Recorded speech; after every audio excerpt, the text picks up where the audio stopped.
Saúdo a igreja com a graça e a paz de nosso Senhor e Salvador Jesus Cristo. Amém? Vamos abrir nossa Bíblia hoje no Evangelho segundo Mateus, capítulo 14. Esse foi o tema da nossa meditação pela manhã, mas vamos ver com um pouco mais de tranquilidade agora à noite. Mateus, capítulo 14, e nós vamos ler do versículo 22 até o versículo 30.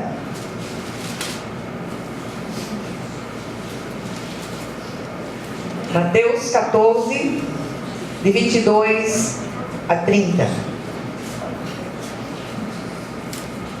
Todos acharam? Amém. Diz assim a palavra do Senhor. Logo a seguir, compeliu Jesus os discípulos a embarcar e passar adiante dele para o outro lado, enquanto ele despedia as multidões. E despedidas as multidões, subiu ao monte a fim de orar sozinho. Em caindo a tarde, lá estava ele só. Entretanto, o barco já estava longe, a muitos estádios da terra, açoitado pelas ondas, porque o vento era contrário. Na quarta vigília da noite foi Jesus ter com eles, andando por sobre o mar. E os discípulos, ao verem andando sobre as águas, ficaram aterrados e exclamaram: é um fantasma! E tomados de medo, gritaram. Mas Jesus imediatamente lhes disse: tende bom ânimo, sou eu, não temais. Respondendo-lhe Pedro, disse: se és tu, Senhor, manda-me ir ter contigo por sobre as águas. E ele disse: vem. E Pedro, descendo do barco, andou por sobre as águas e foi ter com Jesus. Reparando, porém, na força do vento, teve medo. E começando a submergir, gritou: salva-me, Senhor.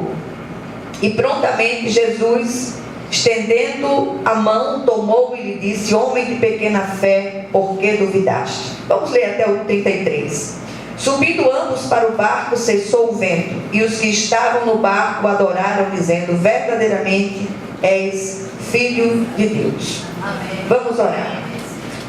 Senhor nosso Deus, nosso Pai, nós queremos louvar e bendizer o Teu santo nome, pela ação soberana do Teu Espírito neste lugar, por tudo que o Senhor tem derramado nas nossas vidas, apesar de nós. Rogamos a Ti que o Senhor venha ministrar essa palavra ao nosso coração, onde houver algum ponto, algum momento no coração da gente de incredulidade, o Senhor venha tirar, e que o Senhor venha ministrar essa fé viva que nós tanto precisamos, Senhor. Os dias são maus, tudo que está à nossa volta tem sido assolador, por isso, em nome de Jesus, dá-nos mais fé, Senhor. Nós rogamos assim, agradecidos desde já, em nome do Senhor Jesus. Amém? Amém. Meus amados, todos nós conhecemos esse texto, sobretudo aqueles que têm familiaridade com a palavra, já leram tantas vezes esse texto, mas hoje, de um modo muito especial, eu queria trazer um recado de Deus para o seu coração. Tenhamos bom ânimo, Jesus já está vindo em nossa direção. Amém. Todos estamos carecidos de um milagre de Deus. Todos estamos necessitados de uma intervenção poderosa do céu e, sobretudo, de fazer aquela oração do profeta Isaías: ó Senhor, ó se fendesses os céus e descesses. Como nós estamos todos necessitados de experimentar o sobrenatural de Deus. Eu li outro dia uma notícia dos campos missionários falando a respeito do que tem acontecido em África, do que tem acontecido em muitos outros lugares, mas ouvi uma coisa que me deixou com o coração alegre. Uma profecia anunciando um avivamento na igreja brasileira. Como nós estamos carecidos de um avivamento, e eu não estou falando de grito, de pinote, de histeria, não. Estou falando em mudança radical de vida, nesse propósito de Deus nos nossos corações, da gente experimentar o sobrenatural de Deus aqui dentro. E o texto que nós lemos, como eu disse, é muito conhecido. e fala de uma das mais dramáticas lições de fé ensinadas por Jesus aos seus discípulos. Na verdade, essa não era a primeira vez que Jesus ministrava sobre fé no meio de uma tempestade. O outro episódio está descrito no capítulo 8 e relata também uma grande tempestade, só que naquela ocasião, naquela situação, Jesus estava com eles no barco.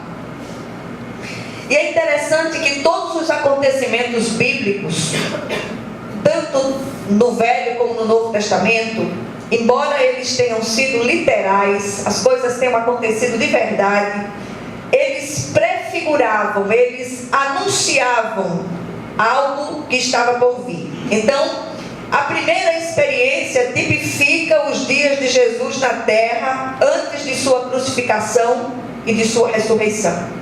E a segunda, que é exatamente esta que nós acabamos de ler, aponta para a era da igreja, quando Jesus se ausentaria e fisicamente, lógico, voltando para os céus. Ambas as experiências estimulam a prática da fé viva e incondicional.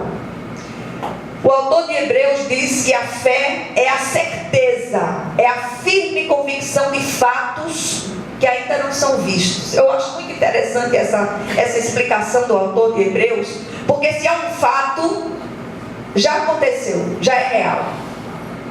E eles são fatos que ainda não são vistos. Mas onde é que esses fatos são fatos?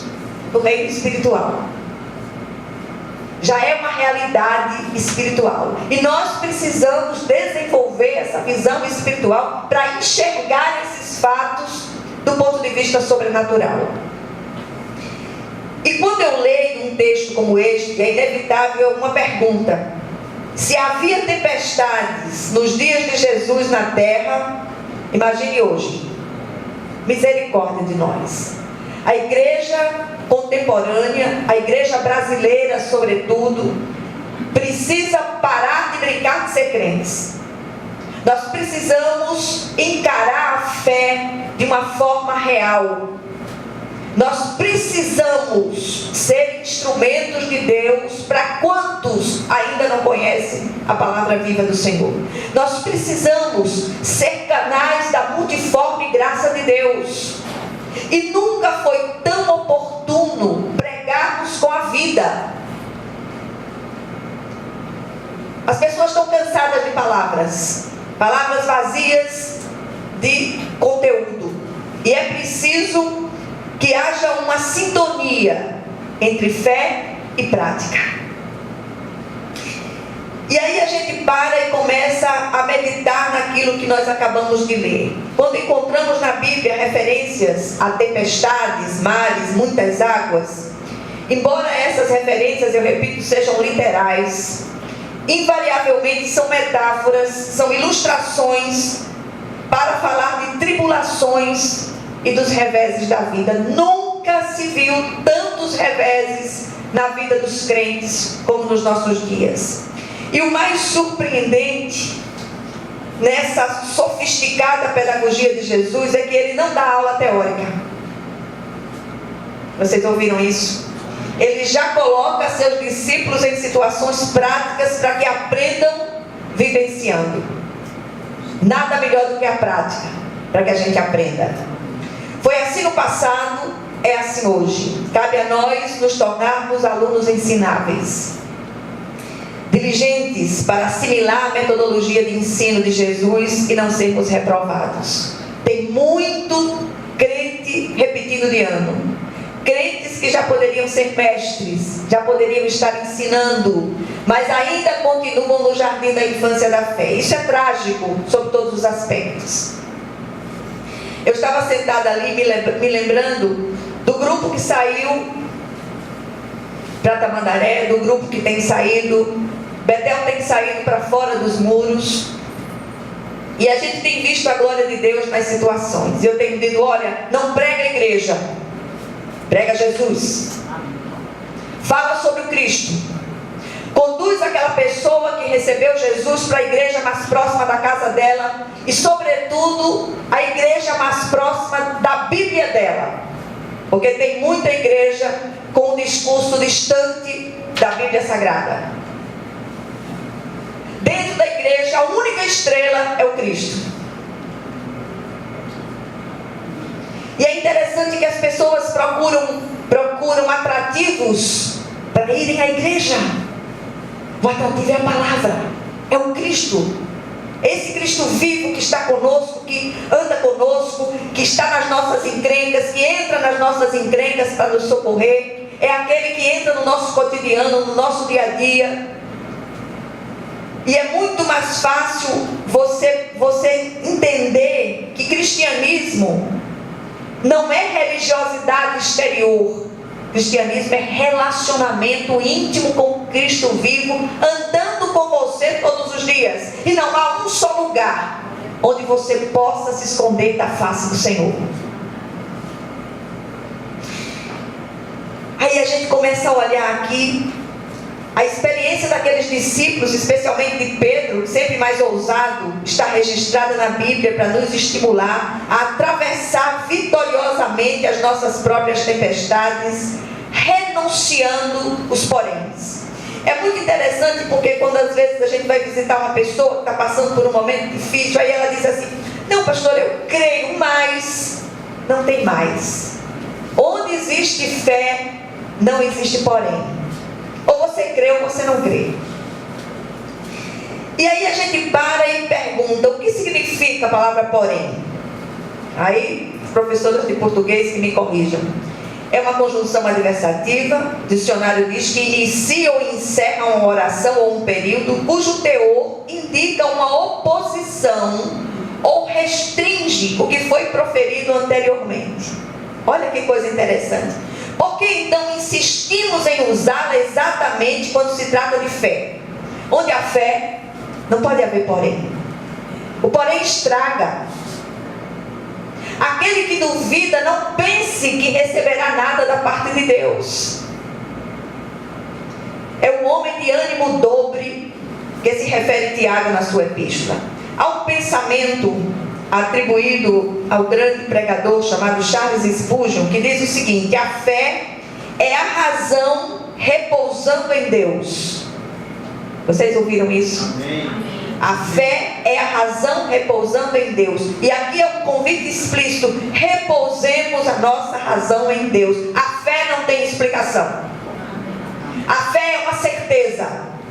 E quando essa certeza bate no seu coração, pode o mundo inteiro dizer: não vai acontecer, vai. Porque o Senhor já testificou no seu coração. A experiência daqueles discípulos nos ensina que estamos todos em treinamento. A gente fala muito sobre isso aqui. Todos, indistintamente, estamos sendo treinados por Deus. Nenhum de nós está pronto. Eu amo dizer essa palavra. Nem o pastor Malta, do alto dos seus quase 92 anos, não está pronto. Crente maduro Deus escolhe. Tomara que ele não fique pronto nem tão cedo. Amém. Glória a Deus. Viu? Então glória a Jesus. É? Aqui Lúcido cantando, louvando o Senhor. Glória a Deus. Estamos todos em treinamento. E uma das primeiras coisas que eu quero chamar a sua atenção, que logo no versículo 22 nós encontramos, foi o próprio Jesus que os compeliu para a tempestade. Lembra? Isso acontece logo depois da multiplicação, da primeira multiplicação dos pães. Estava todo mundo eufórico. Jesus manda que eles vão na frente para atravessar o lago, e ele fica em terra sozinho para orar. Então o texto diz que Jesus os compeliu para a tempestade. Meu Jesus Cristo. E aí a gente para e pensa: será que o Senhor nos compeliu para essa tempestade que nós estamos vivendo agora? Difícil? Muito. Olhe, só a graça de Jesus. Outro dia uma irmã disse a mim que: pastor, eu fico tão admirada com a unção que está sobre a senhora. E é a unção da jumenta de Luiz Gonzaga.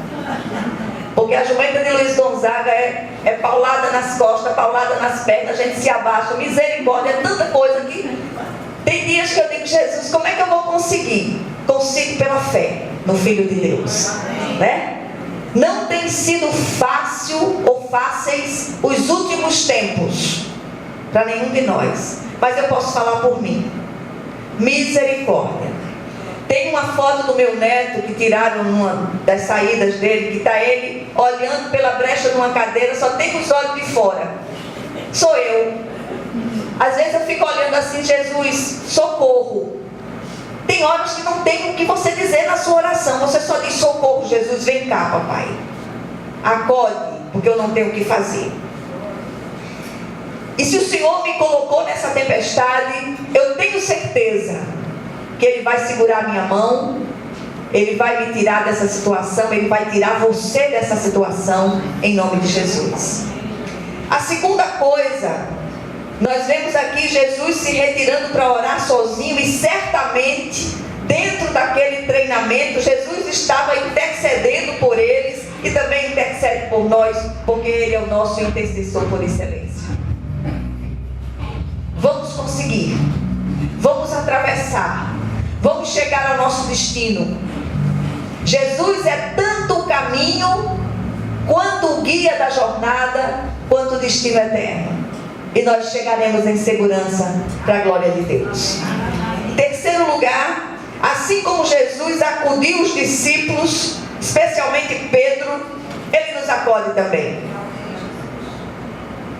Outra coisa que me chama a atenção, aquela situação foi a oportunidade de Deus para ajudá-los a crescer e se fortalecer na fé.